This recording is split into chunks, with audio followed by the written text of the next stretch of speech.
Issues అనేవి మనకి అంటే ఎవ్రీ కపుల్కి కూడా డిఫరెంట్ ఇష్యూస్ అనేవి ఉంటాయండి. సో ఇష్యూస్ ఏంటనే మనం ఫోకస్ చేసి ఆ ఫోకస్ అయిన ఇష్యూస్ని, ఎందుకంటే ఏదో క్వశ్చన్ పేపర్ తీసుకొచ్చి వాళ్ళకి ఇవ్వడం అనేది కరెక్ట్ కాదు. వాళ్ళ హస్బెండ్ వైఫ్ అనేది వైఫ్ క్వశ్చన్ పేపర్ హస్బెండ్కి ఇవ్వాలి, హస్బెండ్ క్వశ్చన్ పేపర్ వైఫ్కి ఇవ్వాలి. ఆ రెండింటిని సాల్వ్ చేస్తే వాళ్ళు ఇంకొక రాకెట్ని ఎక్కడ నుంచి నాసాకి పంపించినట్టే. సో అదే సక్సెస్ఫుల్ రిలేషన్షిప్కి మంత్ర. సో అది మనం చేయడం వల్ల సగం ప్రాబ్లమ్స్ క్లియర్ అయిపోతాయి. ఎందుకంటే వాళ్ళకున్న క్వశ్చన్ పేపర్ అదే క్వశ్చన్ పేపర్. వాళ్ళు కొత్తగా ఏదో సబ్జెక్ట్ చదువుకుని రావట్లేదు. వాళ్ళ వైఫే క్వశ్చన్ పేపర్ హస్బెండ్కి అంటే వైఫ్కి హస్బెండే క్వశ్చన్ పేపర్. నాకు తెలిసి ఇప్పుడు ట్రై చేస్తారేమో ఇది చూసి ఇంటర్వ్యూ చేయండి. That's a very good move. Yeah. So ఇప్పుడు మైండ్ అనేదే ఒక యూనివర్స్ లాగా, so many things will be running in it, right? So దాన్ని కంట్రోల్లో పెట్టుకోవాలంటే ఏం చేయాలి? అనేకమైన పద్ధతులు ఉన్నాయమ్మా. మైండ్ అనేది ఒక పెద్ద భాండాగారం లాంటిది. ఎంత ట్రిలియన్స్, ఇప్పుడు మనం ఒక డేటా సెంటర్లో ఉన్నంత డేటా కూడా మన మైండ్ లోపల పడుతుంది. మన మైండ్లో మనం ఏదైతే మన మైండ్లో అన్ని డంప్ చేసుకుంటాం చిన్నప్పటి నుంచి, మనం పెరిగినప్పటి నుంచి లాస్ట్ అయినంత వరకు. కానీ మనం నెమరేసుకోం.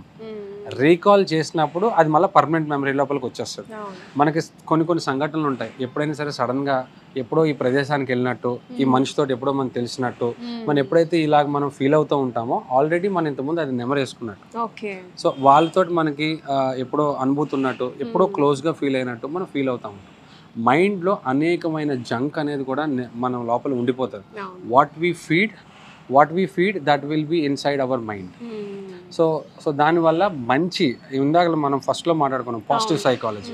మనం పాజిటివ్ థింగ్స్ మైండ్లో పెట్టడం వల్ల మనకి డైలీ చేసే థింగ్స్ కూడా పాజిటివ్గా తీసుకోవడం వల్ల చాలా ఉత్సాహంతో మన డే టు డే లైఫ్కి బ్యాక్కి వెళ్తాము. చాలా ఎంతూజియాస్టిక్గా లైఫ్ని రన్ చేయగలుగుతాం. That's a beautiful way. So మైండ్లో స్పేస్ అనేది ఉంటుంది. మనం దాన్ని కట్టడి చేసుకోవడానికి మనం సైకలాజికల్గా మనకు ఫస్ట్ అన్నిటికంటే ప్రధానమైనది అవేర్నెస్. మనకి అవేర్నెస్ అనేది చాలా ఎక్కువ ఉండాలి. మనం ఎందువల్ల అలా బిహేవ్ చేస్తున్నాం, లేదా ఎందువల్ల మనం లో అవుతున్నాం అనేది మనకు ఐడియా ఉన్నట్లయితే దానికి కావాల్సిన పర్యానుసారాలు మనం చేంజ్ చేసుకుంటూ పోవచ్చు. ఓకే, దానికి ఆల్టర్నేటివ్ మెడికేషన్స్ ఉన్నాయి. సైకలాజికల్గా కూడా చాలా వేరియస్ మనకి థెరపీటిక్స్ ఉన్నాయి. చేంజ్ చేసుకోవడం. Mindfulness is one of the thing. మనం కాన్షియస్లో ఉన్నాం, ఎప్పుడు కూడా అన్కాన్షియస్గా మనం డ్రివెన్ అయిపోతూ ఉంటాం. మనం రోజు వెళ్ళే ఆఫీస్ దారి, రోజు వెళ్ళే స్కూల్ దారి మనకు తెలుసు ఎక్కడ పిట్ హోల్ వస్తుంది, ఎక్కడ మనకి స్పీడ్ బ్రేకర్ వస్తుంది.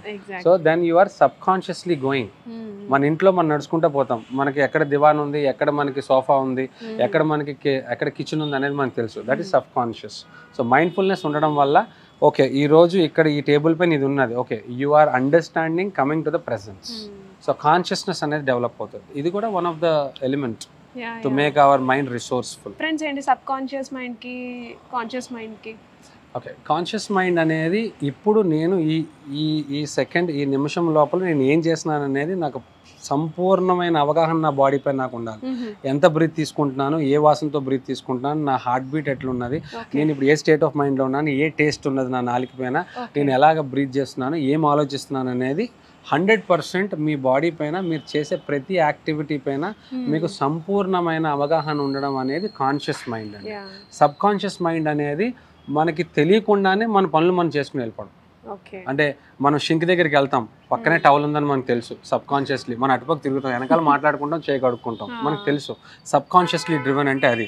మనకు హాలిడే రోజు కూడా మనం స్కూల్కి వెళ్ళడం అనేది సబ్ కాన్షియస్ మైండ్, మనకు తెలియదు. So this is sub conscious mind. Okay, thank you Krishna గారు. అసలు సైకాలజీ అంటే పేరు మాత్రమే తెలుసు, ఇప్పుడు ఇంకొన్ని చాలా విషయాలు తెలుసుకున్నాను నేను. సో అలానే మన వ్యూయర్స్ కూడా తెలుసుకుంటారు. అండ్ మీరు ఆల్రెడీ మీ నెంబర్ షేర్ చేశారు కాబట్టి I hope few people will reach you out. Definitely అండి. Thank you so much for inviting me. I'm really feeling good that నేను కూడా నా సమాజానికి నేను ఒక సేవ చేస్తున్నాను. I'm coming and giving them a right knowledge to understand and make them feel really good.